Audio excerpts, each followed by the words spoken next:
Mis hermanos, dice 2 de Timoteo 3, 16 y 17. Toda la escritura es inspirada por Dios y útil para enseñar, para redarguir, para corregir y para instruir en justicia, a fin de que el hombre de Dios sea perfecto, enteramente preparado para toda buena obra. Le escribe, le enseña, mis hermanos, Pablo a su amado Timoteo, discípulo de Pablo y del Señor Jesucristo, un hombre de Dios, y le dice que es toda la escritura. Hoy nos dice el Señor, es toda la escritura. Hay gente que no lee el Antiguo Testamento, porque ya le dijeron que no, que peso para qué. Mis hermanos, nosotros debemos obedecer a Dios y no a los hombres. Es cierto que el Nuevo Testamento es el Evangelio y nos relata precisamente las cosas grandes y maravillosas para nosotros y para la iglesia. Pero si tú no estudias, no lees la palabra del Señor en el Antiguo Testamento, hay muchas cosas que no te van a quedar claras. Toda la escritura, dice el Señor, el Espíritu Santo, es inspirada por Él, no la podemos desechar. Acuérdate que no podemos contristar al Espíritu Santo. Tú no eliges qué leer y qué no. La palabra del Señor nos llega completa, Antiguo y Nuevo Testamento. Además es útil, dice la Biblia, para enseñar. Hoy vamos a ver esto. Vamos a estudiar el capítulo 33 del Éxodo, que tiene cosas muy especiales. Vamos a ver que todo lo que se dice en el Antiguo es sombra de lo que había de venir. De manera que así vamos a predicar hoy, bajo el título A la sombra del Éxodo. Mis hermanos, vamos a leer hoy la versión TLA del Éxodo 33, o traducción en lenguaje actual. 33, del 1 al 6, dice la palabra. Y Dios le dijo a Moisés: deja en este lugar y lleva al pueblo que sacaste de Egipto a la tierra que les prometí a Abraham, a Isaac y a Jacob. Yo les aseguré que esa tierra sería para sus descendientes. Es tan rica que siempre hay abundancia de alimentos. Enviaré a mi ángel para que te guíe y echaré de allí a todos los pueblos que no me obedecen. ¿Qué dice la palabra del Señor hasta aquí? Deja, sal de allí. Están hablando del Egipto antiguo, del Egipto que obviamente existió allí en Oriente. Era un lugar de esclavitud física. Recuerda que el pueblo de Dios, el pueblo hebreo, estaba siendo hostigado, era allí esclavo, servían a todos los egipcios por mucho tiempo. Hoy, para que veamos que sí tiene relación con nosotros y tiene mucha importancia leerlo, el Egipto de hoy es espiritual. Significa esclavitud espiritual. La del pueblo de Dios, el pueblo hebreo, era una esclavitud física. La de nosotros hoy en día es espiritual. Todavía hay mucha gente, hermanos, esclava de Egipto, aunque ya no estén en el oriente, pero el Egipto espiritual es todo el mundo. Estamos en el mundo, pero no somos de él. Podemos vivir en Egipto, pero no somos esclavos. ¿Cómo es posible eso? Precisamente, espiritualmente tenemos que entenderlo.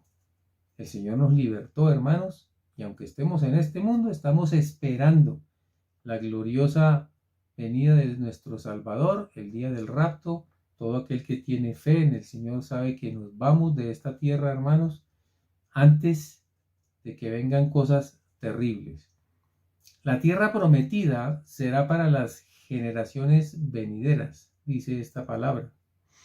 Hoy tenemos la misma promesa para nosotros. Así como el Señor le prometió a Isaac, también le prometió a Jacob, porque Abraham, Isaac y Jacob es la descendencia. Así como el Señor la prometió a ellos, pues nosotros también la tenemos para nuestros hijos. Bien, ofrece un lugar físico el Señor al pueblo. Recuerda que la tierra prometida realmente era una tierra maravillosa, una tierra especial, escogida por Dios. La tierra prometida de nosotros espiritualmente es el cielo y la vida eterna. Esa es nuestra promesa, esa es nuestra tierra prometida. La del pueblo de Dios, obviamente, era una tierra que existía literalmente, físicamente. La promesa que le da Dios a las generaciones, a nuestros hijos hoy, pues está vigente. Nuestra esperanza está en el cielo. Allí tendremos vida eterna. La promesa no es para este lugar, sino para el reino de los cielos. Habían enemigos en esa época, como hoy tenemos enemigos. Pero la promesa es que ayer y hoy Dios nos librará de todos ellos. En este mundo Dios permitió ver un sitio maravilloso y exclusivo, escúchenos, tierra que fluye leche y miel. Qué hermosa promesa. El alimento que es la leche y obviamente la miel significan toda la bendición de esa tierra. Miremos la leche. Para que haya leche debía haber ganados muy fuertes, robustos y muy bien alimentados. Para esto debe haber abundancia de pastos y agua limpia y un clima propicio para que sobrevivan. El Salmo 23, 1, 2, el famoso salmo de Jehová es mi pastor, dice: Jehová es mi pastor y nada me faltará. En lugar de delicados pastos me hará descansar. Junto a aguas de reposo me pastoreará. Válido para el Éxodo 33, válido para nuestros días. Tenemos un pastor que nos dará toda la provisión y no nos faltará nada. La tierra que fluye leche y miel era de maravillosos pastos, de aguas, hermano, y fuentes maravillosas. Y nosotros también tendremos en el cielo a nuestro pastor, y él nos dará un lugar de descanso y no nos faltará absolutamente nada. La miel significaba pues un alimento de dulzura, un alimento especial.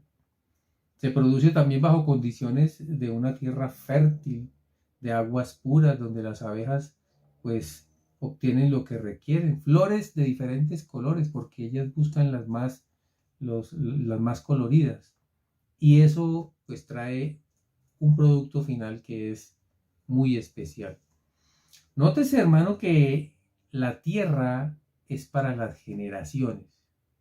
Las promesas de Dios son para tus hijos. Tú que estás escuchando esta palabra y viéndola a través de YouTube, puedes creer que tienes un Dios que va a bendecir tu generación.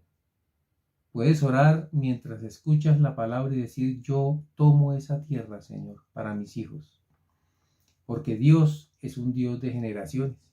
Malaquías 2:15 nos dice: ¿no hizo él uno, hablando de hombre y mujer que cuando se unen son uno solo? La Biblia dice: ¿no hizo él uno, habiendo en él abundancia de espíritu? ¿Y por qué uno? Porque buscaba una descendencia para Dios. Guardaos pues, le dice el Señor a los sacerdotes, en vuestro espíritu, y no seáis desleales para con la mujer de vuestra juventud. Muchas personas no entienden por qué Dios es tan fuerte y tan radical en esto. Dios lo que busca siempre, mis hermanos, es el fruto. El fruto de una pareja son los hijos, y los hijos es tu descendencia. Pero si vamos a la realidad, son los hijos de Dios. Tus hijos no son tuyos, le pertenecen al Altísimo. Por eso es que el Señor, las promesas que le hace a todos sus hijos son también para sus hijos y los hijos de sus hijos. También dice el Señor a Moisés que le enviará un mensajero suyo, para guiarnos. ¿A quién mandó el Todopoderoso en ese momento? Dice que a mi ángel, para que te guíe. Si tú lees Mateo 10, 40 al 42, el Señor nos envió a Jesucristo. El Señor dice, el que a vosotros recibe, a mí me recibe, y el que me recibe a mí, recibe al que me envió. Fíjate cómo compaginan, hermano, el Antiguo y el Nuevo Testamento maravillosamente. En el Antiguo Testamento literal, físico, y en el Nuevo Testamento espiritual y glorioso. Pero Dios hace las cosas perfectas. Por eso es bueno, cuando tú lees la Biblia, ver que sí, a la sombra de lo que había de venir. El Señor dice, echaré a tus enemigos. Vida espiritual. En esos tiempos eran enemigos de sangre y carne. Los enemigos del pueblo hebreo cuando se abría camino para la tierra prometida. Es más, tuvieron que luchar, pelear con gigantes. Ya lo hemos predicado. Hombres maravillosos de Dios, insignes, hermanos, que enfrentaron gigantes, pero creían en que la tierra de verdad Dios se las prometió. Hoy, por ejemplo, Efesios 6:1 nos dice, porque no tenemos lucha contra sangre y carne. Entonces, en el antiguo sí tenían lucha contra sangre y carne, en el nuevo no. Dice, sino contra principados.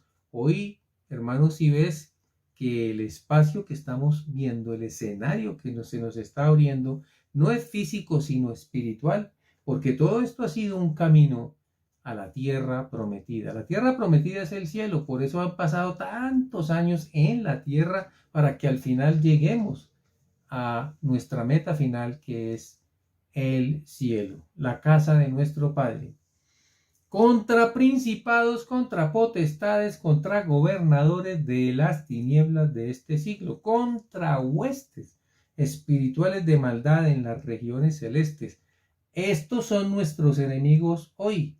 Los enemigos del pueblo hebreo eran los cananeos, los amorreos, los heteos, los fereceos, los heveos y los jebuseos. Mira qué tremendo cómo cuadran las cosas, hermanos. Dice la palabra, diles a los israelitas que yo no iré con ellos. Aquí viene la parte álgida. Dios le dice a Moisés que va a dar todas estas promesas, pero él no va a ir. Son tan tercos que si vuelven a pecar, hasta podría destruirlos en el camino. Por lo tanto, que se quiten sus joyas, dice esta versión, más tarde veré qué hago con ellos.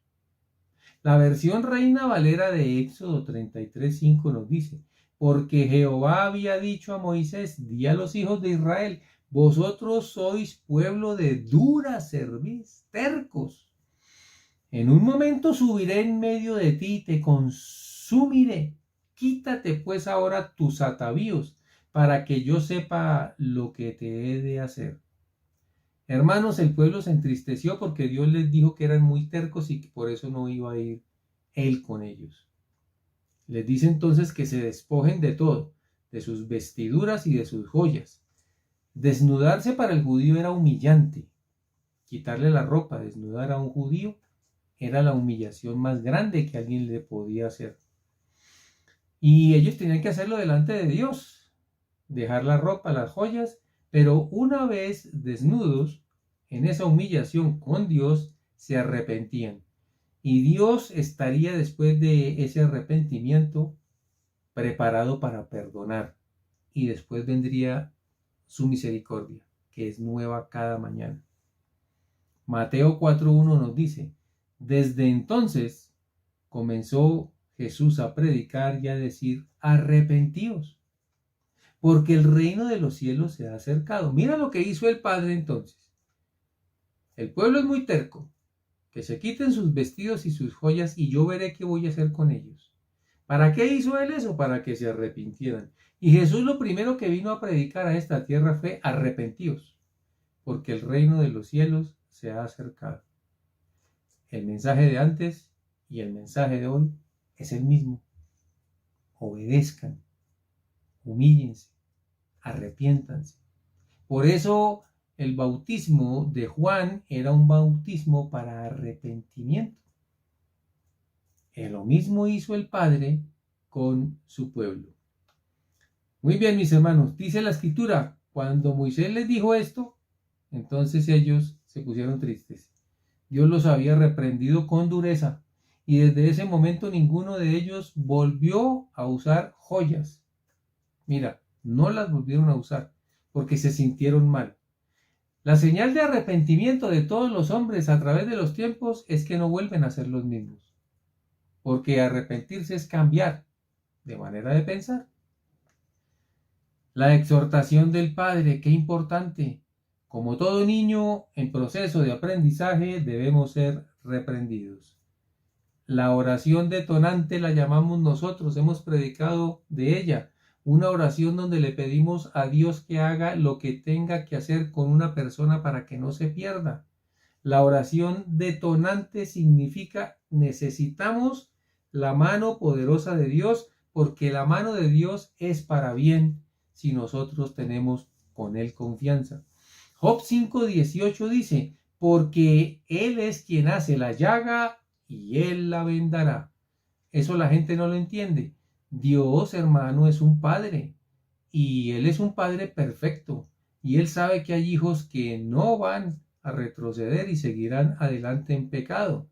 Entonces Dios actúa, hermano, hace la llaga, pero Él trae la venda. Él hiere, pero sus manos curan. Proverbios 3, 11 y 12 nos dice, no menosprecies, hijo mío, el castigo del Señor, ni te fatigues de su corrección, porque Jehová al que ama castiga, como el padre al hijo a quien quiere. Las nuevas filosofías que llenan este mundo, hermano, están convenciendo a la gente que a los niños no se les puede ni reprender, mucho menos tocar. Obviamente la violencia no se puede dar, pero nosotros necesitados estamos, hermanos, de la actuación de un padre amoroso que sabe qué hacer. Eso es válido ayer y es válido hoy. Hebreos 13:8 nos dice, Jesucristo es el mismo ayer y hoy y por los siglos. Antes y ahora disciplina, porque Él no cambia. Dios no cambia. Las circunstancias cambian, pero Él es el mismo. Bien, vamos a hablar de un tema en este versículo 7 a continuación que lo llama esta versión TLA la carpa comunitaria. Así le dice esta versión, pero es realmente el tabernáculo.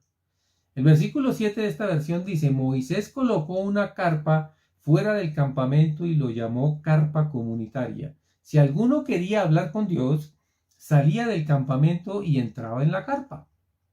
Jesucristo es el tabernáculo. Todos los elementos que tiene el tabernáculo hablan de Jesús.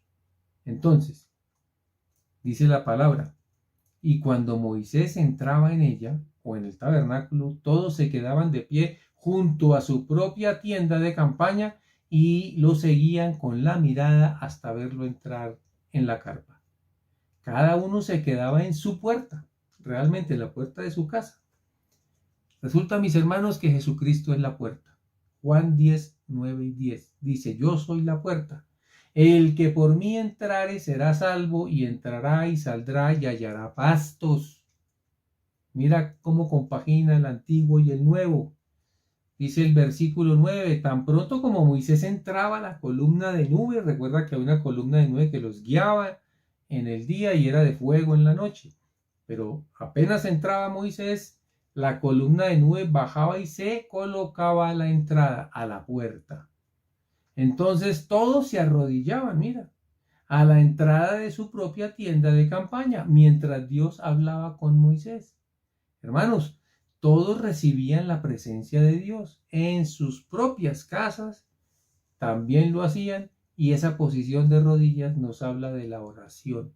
Tu casa es un templo, tienes tu iglesia, amén, pero tu casa es un templo. Ahí te arrodillas como te arrodillas en la iglesia.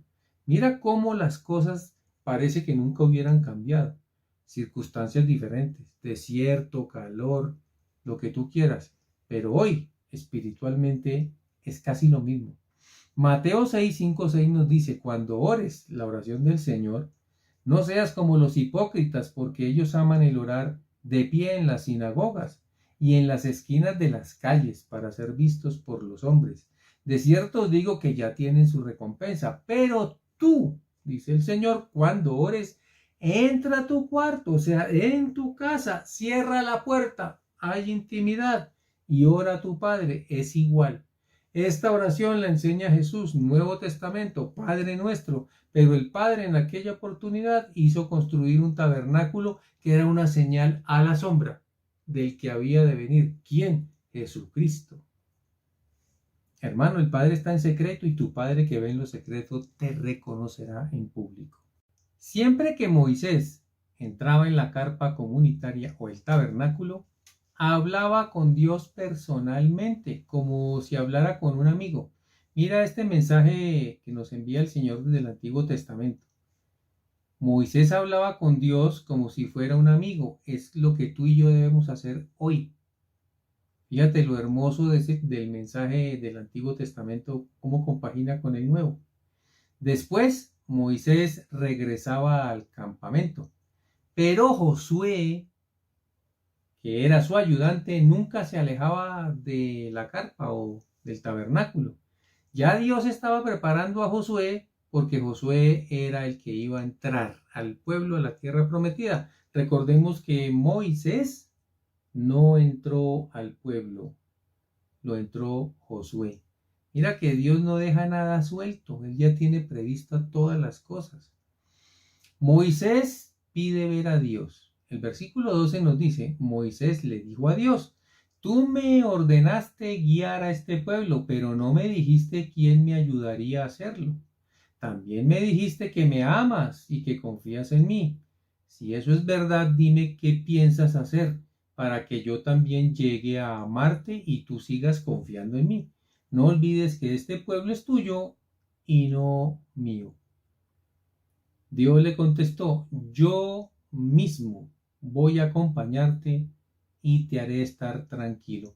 Hermanos, hoy el Señor nos dice que todo aquel que esté trabajado, el que esté cansado, dice el Señor, yo te haré descansar.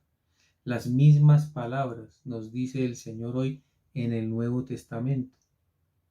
Todo el que esté cargado y trabajado, el Señor lo hará descansar. Hay que llegar al Señor. Él es nuestro guía. Moisés le dijo, si no vas a acompañarnos, no nos pidas que salgamos de aquí. Acompáñanos y seremos diferentes de los otros pueblos de esta tierra. ¿Cómo vas a saber o cómo van a saber los israelitas que tú confías en mí si no vienes con nosotros? Por supuesto. Dios le respondió, está bien, voy a acompañarlos porque realmente te amo y confío en ti. Dios sabía todo esto que iba a pasar y sabía que el pueblo ya se había arrepentido de todos sus pecados, que se habían realmente de corazón dispuesto para Dios y por eso él dijo, está bien. Mira qué maravilla de Dios tenemos nosotros. Le hemos fallado tanto, hermano, en el mundo durante tantos años y él sigue ayudando.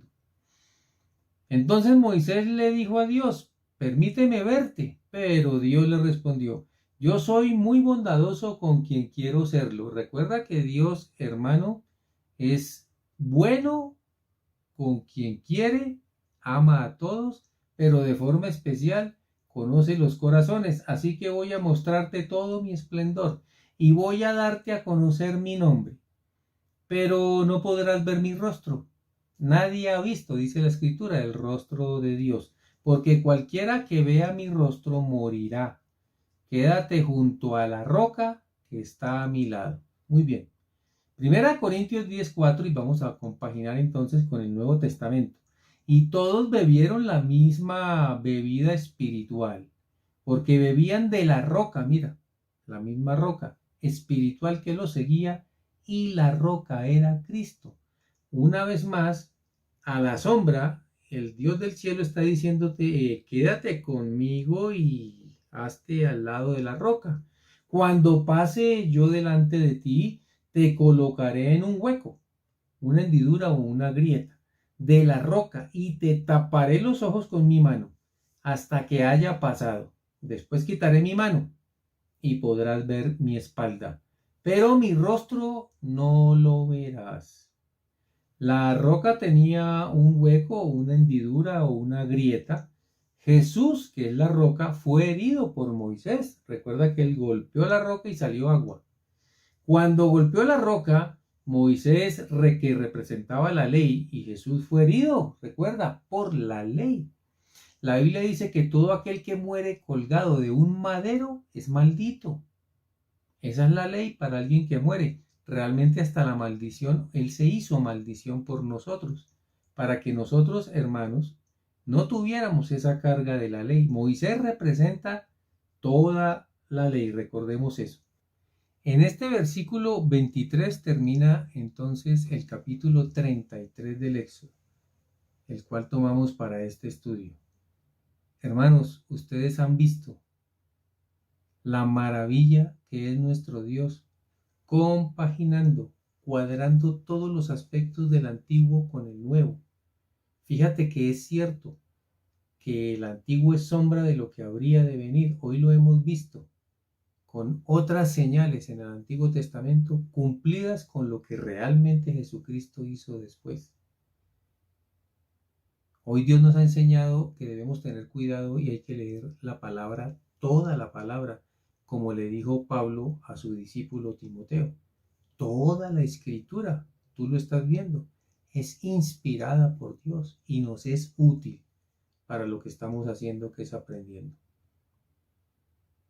Que Dios te bendiga grandemente en este hermoso mes que Dios nos regala, y si Dios lo permite, estaremos en otro mensaje dominical en 8 días. Que Dios te bendiga.